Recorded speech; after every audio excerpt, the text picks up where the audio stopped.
찬양하겠습니다. 314장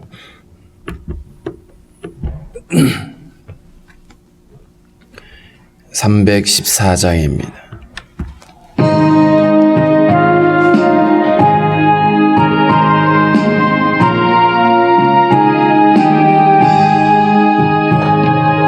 내 구주 예수를 더욱 사랑 엎드려 비는 말 들으소서.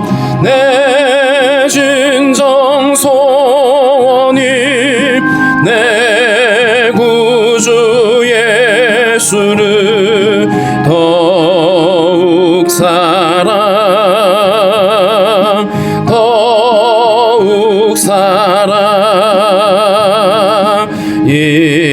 이전엔 세상 나 기뻤어도 지금 내 기쁨은 오직 예수. 다만 내비는 말 내 구주 예수를 더욱 사랑 더욱 사랑. 이 세상 떠날 때 찬양하고 숨질 때 하는 말 이것일세. 다만 내비는 말 내 구주 예수를 더욱 사랑 더욱 사랑.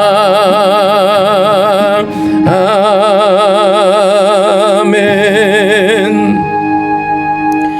기도하겠습니다. 하나님 아버지, 오늘도 우리에게 새날을 허락해 주시고 주님 앞에 나와서 주를 찬양하며 고백하게 하시니 감사합니다. 우리의 연약함과 관계없이 우리를 사랑하시는 하나님의 그 놀라운 사랑 앞에 하나님, 우리도 동일하게 주님을 향하여 주님, 내가 주님을 사랑합니다라고 한 이 고백을 드릴 수 있기를 소망합니다. 하나님 아버지, 참으로 전염병으로 가득한 이때에 하나님, 많은 사람들이 지치고 낙심하고 힘겨워하고 있습니다.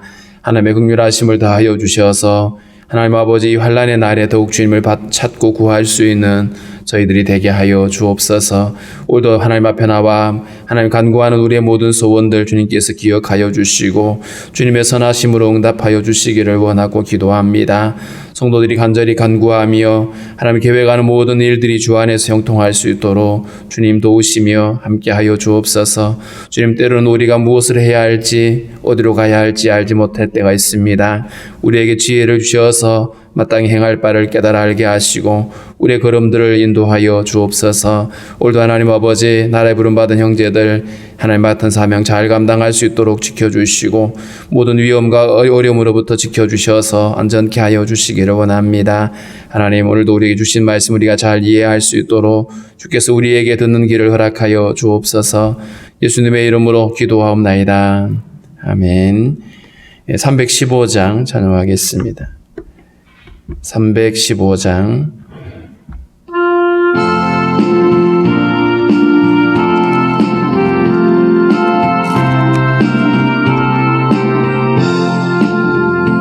내 주 되신 주를 참 사랑하고 곧 그에게 죄를 다고 합니다. 큰 은혜를 주신 내 예수시니 이전보다 더욱 사랑합니다.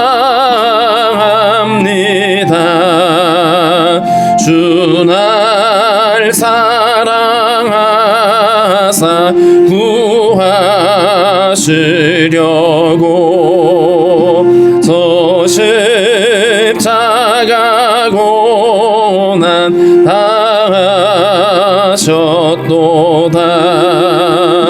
그가 시관 쓰신 내 주 배우니 이전보다 더욱 사랑합니다.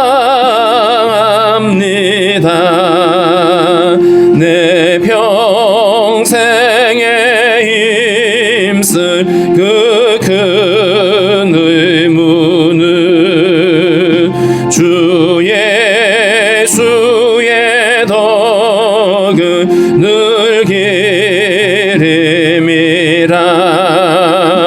숨질 때에까지 내 할 말씀을 이전보다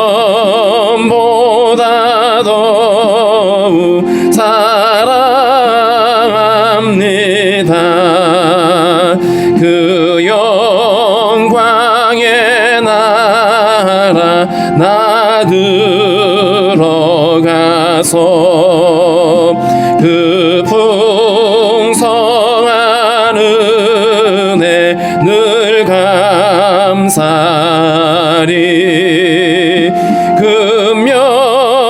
금멸유관 쓰고 나 찬송할 만 이전보다 더욱 사랑합니다.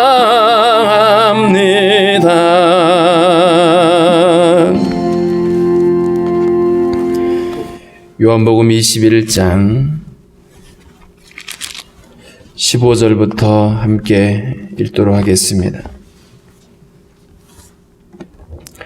요한복음 21장 15절부터 우리 함께 읽습니다. 그들이 조반 먹은 후에 예수께서 시몬 베드로에게 이르시되 요한의 아들 시몬아 내가 이 사람들보다 나를 더 사랑하느냐 하시니 이르되 주님 그러하나이다. 내가 주님을 사랑하는 줄 주님께서 아시나이다.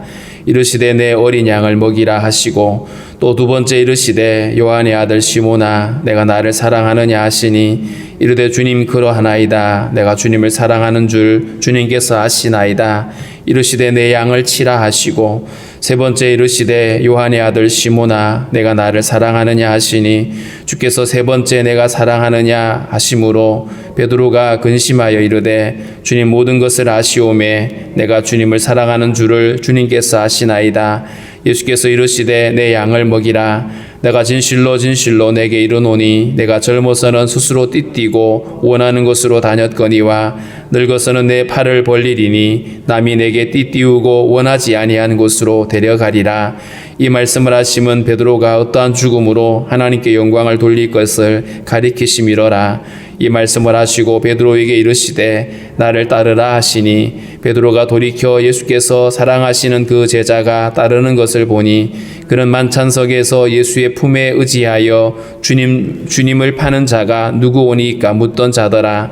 이에 베드로가 그를 보고 예수께 여짜오되 주님 이 사람은 어떻게 되겠사옵나이까? 예수께서 이르시되 내가 올 때까지 그를 머물게 하고자 할지라도 내게 무슨 상관이냐? 너는 나를 따르라 하시더라. 이 말씀이 형제들에게 나가서 그 제자는 죽지 아니하겠다 하였으나 예수의 말씀은 그가 죽지 않겠다 하신 것이 아니라 내가 올 때까지 그를 머물게 하고자 할지라도 내게 무슨 상관이냐 하신 것이로라. 이 일들을 증언하고 이 일들을 기록한 제자가 이 사람이라. 우리는 그의 증언이 참된 줄 아노라. 예수께서 행하신 일이 이외에도 많으니 만일 낱낱이 기록된다면 이 세상이라도 이 기록된 책을 두기에 부족할 줄 아노라. 아멘. 부활하신 예수님과 제자들이 갈릴리 바닷가에서 만나게 됩니다. 밤새도록 고기를 잡다가 고기를 한 마리도 못 잡고 있는 제자들인데 예수님이 배 오른편에 그물을 던지라고 하는 외침을 듣고 그리고 그물을 던졌더니 많은 고기가 잡혔습니다.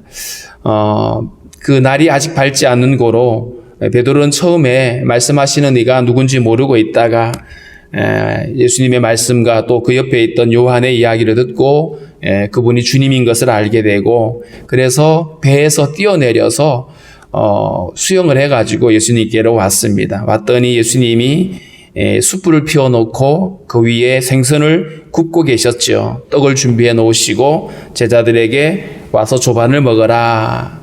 그러면서 숯불을 중심으로 둘러앉아서 이들이 식사를 하게 되는데, 식사가 마친 다음에 예수님이 베드로에게 질문합니다. 요한의 아들 시몬아, 처음 베드로를 부를 때에는 그에게 너는 게바라, 베드로라는 이름을 주셨어요. 반석이라는 이름을 주셨는데, 이번에는 주님이 그의 원래 이름 요한의 아들 시몬의 이름을 부릅니다. 아마도 이 지금 베드로의 모습이 예수님 앞에 어쩌면 굉장히 벌거벗은 모습처럼 지금 서 있을 겁니다. 거기다가 예수님을 부인하던 그 밤에 숯불가에서 예수님을 3번이나 부인했거든요. 어쩌면 이 모든 이 컨셉이 베드로를 위한 것으로 보여지기도 합니다. 물에 완전히 젖어서 아직 채 마르지도 않는 이 베드로의 이 초라한 모습들. 그런데 주님이 그에게 요한의 아들 시몬이라고 부릅니다. 아마도 이 베드로의 마음을 그대로 읽으셨을 겁니다. 반석 같은 믿음의 사람이 아니라 실패하고 무너진 그였죠. 그런데 주님이 이렇게 베드로를 꼭 집어서 이름을 부르시고 그에게 네가 이 사람들보다 나를 더 사랑하느냐. 여기서 이 사람들은 아마도 거기 있는 제자들을 가리킬 겁니다. 이 사람들보다, 이 단어는 이 사람들보다 혹은 이것들보다 이 다 가능한 이야기인데, 아무튼 제자들보다도 내가 다른 사람들은 다 주님을 버려도 나는 그렇지 않을 겁니다라고 자신을 했던 베드로였거든요. 이 사람들보다 나를 더 사랑하느냐라고 주님 물으셨어요. 아마 베드로가 3번씩이나 예수님을 부인하고 나서 잔뜩 웅크리고 있는, 나는 실패한 자고 주님 앞에 얼굴을 들을 수 없는 자, 아마 그래서 베드로를 부끄럽게 하기 위해서가 아니라 그를 다시 일으켜 세워주기 위해서, 그를 다시 위로하고 그를 세워주기 위해서 주님이 지금 이렇게 하고 계시는 것으로 우리가 알 수 있습니다.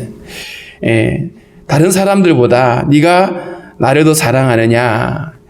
그랬더니 베드로가 이렇게 대답합니다. 주님, 그렇습니다. 내가 주님 사랑하는 줄 주님이 아시지 않습니까? 여기서 예수님이 네가 나를 더 사랑하느냐라는 이 단어를 쓸 때 아가페오라는 말을 씁니다. 아가페오라는 말은 신적인 사랑인데, 그런데 이 베드로는 내가 주님 사랑하는 줄 주님이 아십니다라는 이 사랑은 또 다른 단어입니다. 우정을 나타내는 필레오라는 단어인데, 그런데 요한은 아가파오와 그 다음에 필레오라는 단어를 번갈아 쓰고 있습니다. 그러니까 굳이 구별하지 않았다. 물론 의미를 굳이 부여하자면 예수님은 완전한 사랑을 우리에게 요구하고 있고, 우리는 그러기에는 우리 너무나 한계가 있는 존재임을 알게 되는, 그렇게 우리가 이해할 수는 있습니다만은 굳이 나눌 필요는 없어 보이고요. 그런데 오늘 베드로가 내가 주님 사랑합니다라고 이렇게 그러하외다라고 말하고, 간접적으로 내가 주님 사랑하는 거 주님이 알지 않습니까? 주님이 신적인 직관으로 우리의 모든 걸 알고 계시죠. 주님은 모든 것을 알고 계십니다. 그래서 주님이 내가 주님 사랑하는 거 주님이 아십니다. 내가 굳이 말하지 않아도, 설명하지 않아도 나를 알고 계시지 않습니까? 라고 하는 이런 대답이었죠. 그랬더니 예수님이 하시는 말씀이 내 어린 양을 먹이라 라고 말씀했어요. 내 어린 양을 먹이라고 하는 이 말씀은 양들을 목초지로 인도하는 역할입니다. 그런데 어린 양이라고 표현했습니다. 이 어린 양은 돌봄이 필요한 양이고요. 연약한 자입니다. 돌보지 않으면 안 되는 양들을 먹여라. 근데 내 어린 양이라고 표현했습니다. 예수님에게 속해 있는 성도들을 가리키죠. 그래서 베드로에게 내 어린 양을 돌보고 그들을 인도하라고 이렇게 부탁을 하시는데, 두 번째 또 물었습니다. 요한의 아들 시몬아, 네가 나를 사랑하느냐? 베드로가 똑같은 대답을 하죠. 주님이 아십니다. 그랬더니 내 양을 치라 이렇게 말했습니다. 내 양을 친다라고 하는 것은 그들을 또 돌본다는 또 다른 의미죠. 그러니까 양떼를 인도하고 돌보는 것은 같은 일입니다. 돌봐야 될 양들이 매우 연약하고 자기 스스로를 지킬 수 없는 존재들인데, 그들을 돌봐주고 그들을 바르게 이끌어주고 하는 역할을 지금 베드로에게 부탁을 하고 있습니다. 세 번째, 주님이 또 물었습니다. 요한의 아들 시몬아, 내가 나를 사랑하느냐? 세 번째, 주님이 사랑하느냐고 묻는데 베드로가 세 번 물었으니까, 세 번 예수님을 부인했으니까 주님이 세 번씩이나 했을까? 그런데 주님은 어쨌든 세 번씩이나 이렇게 질문함으로 인해서 완전히 스스로 무너져 있는, 주저앉아 있는 이 베드로를 완전히 일으키는 이런 작업을 하고 계시는 거죠. 그래서 베드로에게 세 번씩이나 질문을 하는데 베드로가 이번에는 근심을 하게 되죠. 세 번씩이나 계속 물으니까 근심하면서 주님 모든 것을 아시오매. 주님은 모든 걸 아시죠. 우리의 생각하는 것과 계획하는 것을 아시는 주님입니다. 내가 주님 사랑하시는 줄을 주님께서 아시나이다. 여기서 아신다라고 하는 이 단어를 이번에는 좀 다른 단어를 썼습니다. 앞서 15절과 16절에는 오이다라고 하는 직관적인 지식이죠. 주님의 신적으로 아시는. 그런데 여기서 세 번째는 이 안다는 말이 기노스코라고 하는 단어를 써서 이건 경험적 사랑입니다. 경험적인 지식입니다. 경험하여 아는 것. 그러니까 오늘 베드로는 어쩌면 내가 주님 사랑하고 있다라고 하는 것은 나도 경험했고 주님도 알고 계신다라고 하는, 그래서 예수님에게 내가 주님 사랑하고 있다라는 말을 설명하고 있는 것이죠. 알아주시기를 원하는. 비록 자기가 실패하고 무너졌지만 나는 주님 사랑하는 자였고 나는 주님이 없이는 살 수 없는 자라고 하는 고백이죠. 베드로가 이렇게 세 번씩이나 묻는 주님의 질문 앞에 자신의 진심을 이야기하고 있습니다. 비록 내가 실패하고 넘어졌지만, 예수님을 부인한 자였지만 나는 주님을 사랑하는 자이고 나는 여전히 주님 없이는 살 수 없는 자라고 하는 이 고백을 하고 있습니다. 어쩌면 이게 우리의 모습일 수도 있습니다. 분명히 우리가 주님을 사랑하고 주님 떠나서 살 수 없는데, 그런데 정작 우리의 모습은 주님을 전적으로 사랑하기에는 너무나 한계가 있고 부족한 존재들인 거예요. 주님을 사랑한다고 하면서도 자주 무너지고, 여러 가지 어떤 외부적인 누군가가 쿡 찌르기만 해도 그냥 갑자기 마음이 상해지고 무너지고 깨어지는 우리들의 모습인 것이죠. 그런데 오늘 이 예수님의 질문은 실패하고 무너져 있는 이 베드로를 비난하고 조롱하는 것이 아니라 이렇게 말하는 거죠. 오히려 거꾸로 말하면 네가 나를 사랑하느냐가 아니라 베드로 너 나 사랑하잖아. 이런 고백, 이런 말씀이죠. 무너져 있는 베드로를 알아요. 베드로가 예수님 사랑하는 거 주님이 알고 계시는 거죠. 질문하지 않아도 주님은 알고 계시는데 이렇게 묻고 있는 이유는 무너져 있는 베드로를 일으켜서 다시 초대교회의 지도자로 세우시는데, 베드로에게 너 실패했지만, 너 무너졌지만 너 사랑하잖아. 나 사랑하고 있잖아. 이런 얘기죠. 그러니까 오늘 이 주님의 이 질문은 무너져 있는 한 영혼을 일으켜 세우시는 주님의 자비인 겁니다. 그를 부끄럽게 하거나 비난하고 조롱하는 말의 의미가 전혀 아닌 것이죠. 그랬더니 주님이 다시 이야기합니다. 내 양을 먹여라. 주님을 사랑하는 자에게, 그리고 주님을 따라 살아가는 사람에게 내 양을 먹이라고 부탁하고 계시는 거예요. 부탁하고 있는. 우리가 주님을 사랑하기 때문에 주님을 따르게 되고, 주님을 사랑하기 때문에 주님의 양을 먹이고 돌보는 일들을 해야 된다라고 말씀을 하고 있습니다. 그러면서 주님이 이렇게 말합니다. 18절에 내가 진실로 내게 이르노니 내가 젊어서는 스스로 띠띠고 원하는 곳으로 다녔거니와, 여기서는 철저하게 삶의 모든 시작이 나이죠. 스스로 띠를 띠고 원하는 곳으로 다녔다. 오직 나의 열정에 붙들려서 내 생각에 사로잡혀서 움직이고 달려갔는데, 그런데 늙어서는, 이 늙었다는 말은 굳이 어떤 나이의 어떤 의미가 아니라 그리스도 안에서 이렇게 새로운 생명으로 바뀌어지는 거죠. 이제 이후로는 내가 내 팔을 벌리리니 남이 내게 띠띠우고 원하지 아니하는 곳으로 데려가리라. 두 가지 의미가 있겠죠. 하나는 이전에는 내가 하고 싶은 대로 막 살았는데 우리가 거듭나게 되고 예수 안에 있게 되어지면 이때부터는 우리를 움직이는 것이 내가 아니라 주님이 되셔야 됩니다. 성령께서 나를 움직이고 나로 하여금 달려가게 하고 자 그러고 뿐만 아니라 오늘 이 본문에서는 이런 또 의미가 있습니다. 남이 내게 띠띠우고 원하지 않는 곳으로 데려간다. 이들은 누구일까요? 믿는 자들을 박해하고 죽이는 자들이죠. 그러면서 띠띠우고 원하지 않는 곳으로 가는 그것은 이 베드로를 죽음에 넘기는 자들입니다. 그래서 19절에 그렇게 설명을 했죠. 이 말씀을 하심은 베드로가 어떠한 죽음으로 하나님께 영광을 돌릴 것을 가리키심이러라. 베드로가 순교하게 될 것에 대해서 주님이 말씀하신 겁니다. 예수님을 사랑하게 되니까 예수님을 위해서 살게 되어지고 예수님을 사랑하기 때문에 그 예수님 때문에 기꺼이 자신의 전부를 드리게 되는 이 사랑의 기초에서 주님 앞에 헌신이 일어나게 되고 사랑하기 때문에 결국은 죽음까지도 자신을 내어주는 이런 것들을 알 수 있습니다. 그러면서 주님이 베드로에게 나를 따르라 라고 말했습니다. 어떤 길일까요? 그 길은 주님 가신 그 길입니다. 십자가의 길이고요. 그러나 그 길은 좁은 길이고 협착한 길입니다. 그런데 주님이 뭐라고 말씀하셨냐면 어떠한 죽음으로 하나님께 영광을 돌릴 것을 가리키심이러라. 베드로의 죽음이 하나님의 영광을 돌리는 일인 것을 분명히 말하고 있습니다. 예수를 믿다가 순교당하는 사람들의 죽음이 그저 의미 없는 그런 죽음이 아닌 거였어요. 하나님께 영광을 돌리는 일이었고 그것은 교회의 씨앗이고 하나님의 나라를 확장하는 열매들이었던 것을 알 수 있습니다. 20절에는 베드로가 예수께서 사랑하는 제자가 따르는 것을 보니 사도 요한이죠. 요한이 예수님을 따라가고 있는데 베드로가 궁금했습니다. 분명히 자기에게는 죽음을 이야기하셨는데 그런데 이 요한은 어떻게 될까? 그래서 물었습니다. 주님, 이 사람은 어떻게 되겠사옵나이까? 이렇게 물었어요. 요한의 미래가 궁금했죠. 누구보다도 늘 같이 다녔던 막내 제자였습니다. 막내였거든요.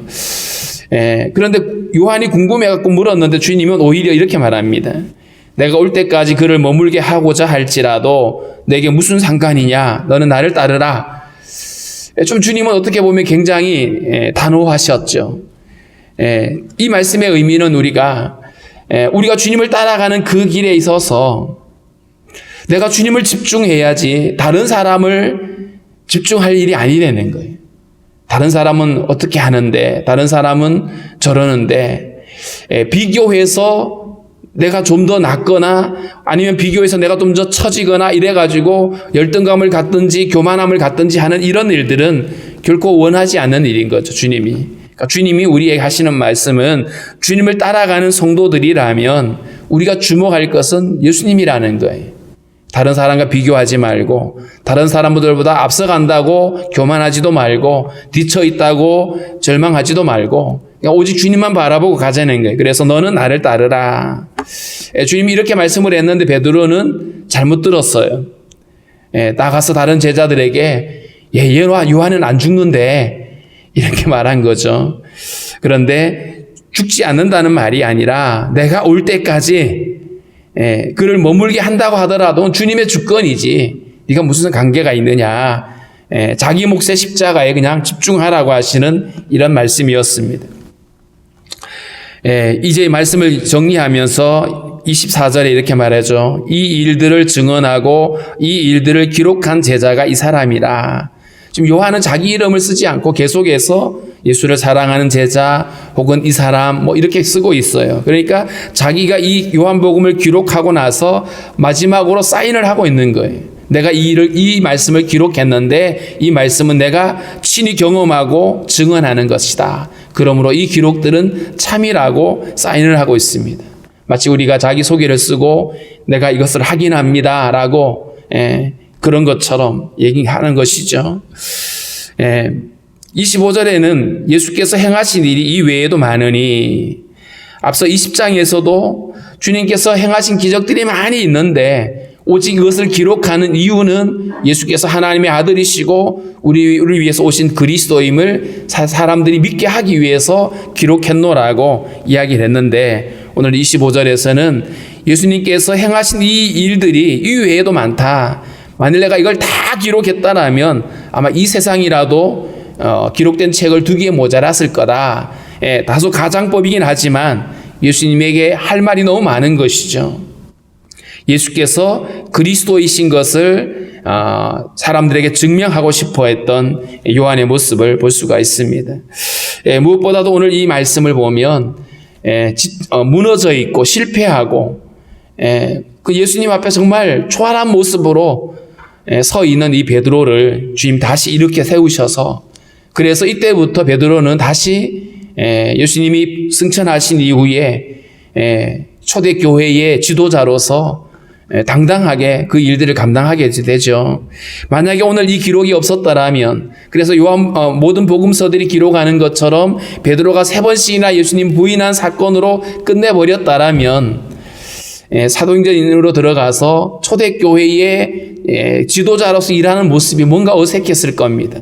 그런데 오늘 이 말씀이 그렇게 무너져 있는 한 영혼을 찾아오셔서 그를 일으켜 세우시고 다시 그를 이 초대교회의 지도자로 세우시는 주님의 이 놀라운 자비와 은혜를 우리가 발견할 수 있습니다.